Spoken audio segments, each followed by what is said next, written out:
Good afternoon everyone. તો ઘણા દિવસ પછી આજે આપણે પાછા મળીએ છીએ. નવી વર્ષની શરૂઆત થઈ ચૂકી છે અને આપણો પહેલો તહેવાર પણ આવી રહ્યો છે, જેને સંક્રાંત. તો સંક્રાંતમાં બધા બહુ જ એક્સાઇટેડ હશે સંક્રાંત મનાવવા માટે. સો હું એક થિંક કહેવા માગું છું, તો આજે તમે મને શાંતિથી સાંભળી શકો છો. તો આપણું જીવન છે ને ડાયરી જેવું છે. શું છે? ડાયરી.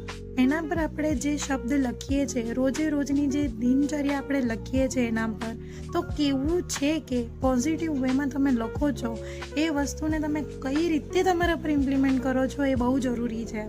બહુ જરૂરી એટલે છે કે આપણે કંઈ લખીએ છીએ તેને આપણે સક્સેસ કરવાનું છે. એટલે એ કંઈ પણ હોઈ શકે ને. તો તમારે શું કરવાનું છે?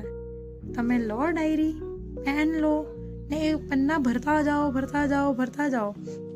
પણ એ ભરતા તમારે એના પર કામ કરવું જરૂરી છે. તમે એ કામ કરશો તો તમને સક્સેસ જરૂર મળશે, જેવી મને મળી રહી છે.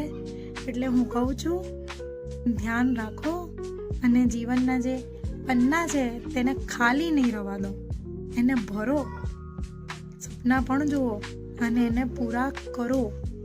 બસ આજના માટે તો આટલું જ કહેવા માંગુ છું, છે કે નહીં? Okay, thank you.